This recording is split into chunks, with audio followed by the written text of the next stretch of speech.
So I currently sell 13 different copies of the Silmarillion, including a first edition, but I have not read the Silmarillion, and I've been trying to rectify that. And now I just finished reading the Valaquenta, which is just a few pages, establishing who the Valar are and the Maiar and the enemies.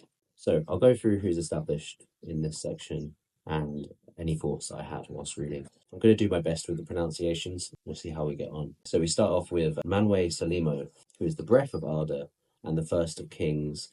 He's the friend of the birds and the closest to Ilúvatar, and is sort of in charge, basically, of the Valar. Varda Elbereth, she is the Varda of the stars, and it's noted that she rejects Melkor, and Melkor most fears her.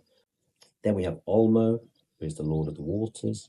He takes no body, unlike the others, and he appears as like a mountain-sized wave. And then we have Aule, who is the smith, and is the most similar to Melkor. One thing that differentiates Aule from Melkor is that he gives deference to Ilúvatar or Eru, whereas Melkor wants to be better at creating new things, but they both have a desire to create new stuff. There's this idea that there is creativity, but then there's trying to create outside of what has already been created by Ilúvatar.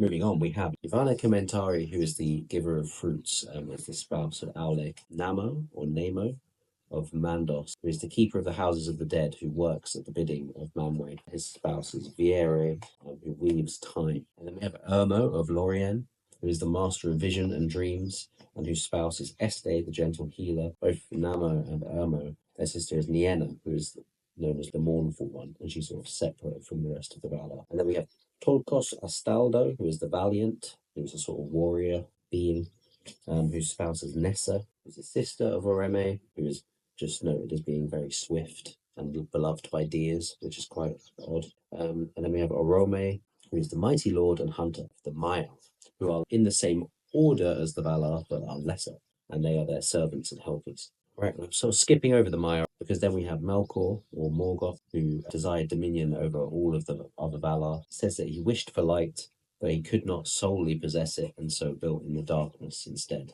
and built fear in the darkness. And some of the Maiar went to him and were corrupted, notably the Valaranka, who are the scourges of the fire, called Balrogs. They are demons of terror. Now we have finally, and now I've watched enough Rings of Power to know that I'm not pronouncing this correctly, because I always thought it was Sauron. I think there's another sound in there somewhere. Gorthar the Cruel. He was the Maiar of Aule the Smith, which explains his ability with ring creation.